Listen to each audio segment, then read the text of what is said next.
Folks, welcome to today's podcast. I got my buddy Matt Busbice with me. Welcome to today's podcast. All right, now look, you're doing a lot of different stuff. You're kind of stretching the envelope. Everything's done legal and ethical, but you're trying some different stuff for entertainment. The thing is, Uncle Jackie, the internet requires, I believe, weirdness. The internet does not embrace normal things. Well, I think you'd be a perfect person for this internet stuff. That's my specialty. Because you think out of the box. Well, yeah. Probably wider than anybody I've ever seen out of the box. Well, I don't know. My DNA, I can't help my DNA, and it may be the weird person that I am, but I try to embrace that with weird hunting tactics. And now I'm doing a lot of paddleboard hunting. I've done a paddleboard buck hunt, doe hunt. This is in Louisiana, right? Yeah, I've done a paddleboard turkey hunt. Really? Successfully. And I've done a full body tricycle buck hunt. I think I've seen and so these little weird hunts are doing very well on the internet because as people scroll through their news feed, they stop on weird looking things. Huh. And everything's got safety in mind and hunting ethics. We train, we practice. It's not like we're just going out there like it's the Wild West and bullets. Well, we don't want to do that. No, but we train for this, and over 15 years I've been lucky enough to do this professionally, I guess. So I'm just focusing on the weird hunting tactics, and it's doing really well. And at the end of the day, it's fun. Yeah. We gotta bring kids into the sport and intrigue them. Yeah. And they're addicted to video games right now. And sports are great. Yeah. But the hunting industry is competing with sports and other forms of entertainment.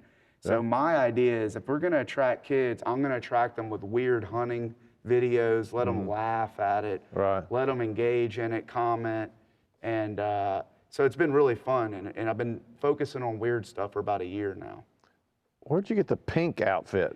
That was a cool, weird one there. The pink one, I bought that from the Dollar General store on the sales rack. So it was under $1. Is pink legal? Pink is now legal to hunt in Louisiana. I mean, is it a replacement of Hunter Orange? Yeah. So you can hunt in Hunter Orange It says or right there, pink. you can use Blaze Pink or Blaze Orange. Really? So I went and got my Blaze Pink from the Dollar General store on the sales rack, and I wore that on a rifle hunt. So you thinking on a rifle hunt, you got a decoy and you're dressed in pink, trying to see if a buck would buy into that outfit. Yeah. I mean, if the wind's right, it's all going to be up to their sight. So you were trying to really say, hey, these deer are colorblind in your mind? Yeah. I was saying, let's go give it a good college try and see what the deer do. So what'd the bucks do? They ran? I think they did. Honestly, I think they see movement, and I was moving a little. But honestly, it's Was orange. your decoy too big? Was your buck decoy The decoy was monstrous. Well, that's probably one of the bucks, right? Yeah, I know. It looks like a dang Canadian buck. But you ended up getting a doe, right? Yeah, I shot a doe with it. I could have shot a buck, but it was too dark. Huh. But I shot a doe wearing Blaze Pink. So what else is in your mind on safety, ethical, extreme hunting? I can't relay my secrets yet. Oh, I got you. Hey, there's a little bit of I got a buddy that's in the industry trying to do the weird hunts thing, and we keep our little list of things to do, but I will give one away. Okay. I want to do the world's highest archery shot. I have a huge pine tree. Yeah.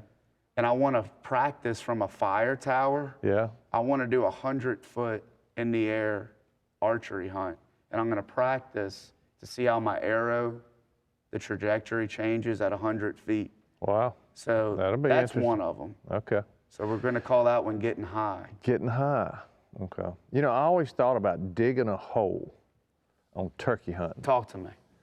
Dig a big hole, get it where you're head level, have your decoy right in front, and you'll be leafed up. So when that gobbler comes to jump on that decoy, you got big old thick gloves on it. Oh, you want to do a hand grab? I'm going to grab him by the spur and hopefully not get cut up. But I don't want to do it, but I said I wasn't going to shoot him. I just going to grab him. Well, I hadn't done it yet.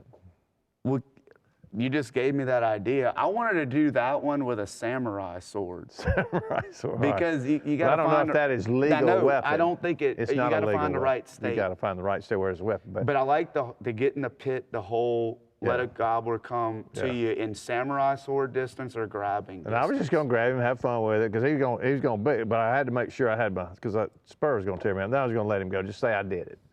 But, why don't you do it? You still got some. I didn't man up. You're in your prime. That's when you need to do this. I was sitting there going, because my producers always think of crazy stuff. I did the catfish and did all that, and I got out of that without broken arms. What's the craziest, weirdest hunt you ever did? Where you're like, man, I can't believe I'm doing this. Well, I did that catfish and that grappling stuff. Yeah, but what about hunting though? Have you ever done? Well, I tell you what, the mountain lion hunt of all my hunts is probably the toughest of all the hunts. The toughest? Yeah, just physical toughness, because we were in Idaho going up and down the mountains. I mean, you know me, I dress up like I look like the Michelin Man. Yeah, you did. Well, I'm down to one pair of thermal underwear and a top, and we're going 5 hours up and down these hills. Sweating. And then once we got up and we couldn't make the shot, then we had to get off the mountain or we were going to die because we'd have froze to death because it was that cold. Yeah, it was pretty intense and stuff, but we got down. But, playing tennis, you always hydrate. I drank more fluid that night because I lost everything I had fluid-wise. But jeez. And then I flipped a snowmobile over, and my camera guy hit the camera. I broke 4 ribs on that, and then ended up having to shoot the mountain lion with 4 broken ribs. And did you? Yeah, it was bizarre. But well, dang, Jack. That's a young man's hunt, and I'd do it once in a lifetime, but I would never do that again. You need to try it while you're young and in shape. But well, I think focus on, you see, you're doing the tough hunts in a slightly older age. Yeah. You need to be focusing on the weirder hunts. Well, let those macho, tough I guess that was a tough, weird hunt. And the other one, well, I would say would have been having the grizzly bears at 30 yards on the ground, shooting them with a bow. Now, that was intense. You shot a grizzly bear on the ground with a bow? With a bow. I had 2 of them at 30 yards.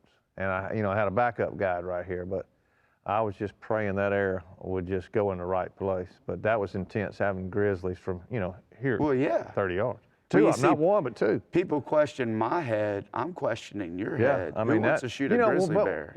Before you were born, there was a gentleman named Fred Bear. You've always heard of Fred Bear. Fred Bear had that grizzly at 10 yards with a longbow. And got that. And I always remember watching that. And I said, I always want to do what Fred Bear did. He was left-handed, I'm left-handed. Really? So I want to do it. But that, I'm not into the weird stuff. That was just some of the most intense hunts right there. Yeah, for sure. Well, you keep doing that weird stuff. Just do it safe and do it ethical. That's all I'm asking. Yes, sir, I will. And just keep it all cool. And, hey, maybe you can attract some of these young kids in our sport a different way. I think we all have our place in this industry. I happen to be in the weird corner.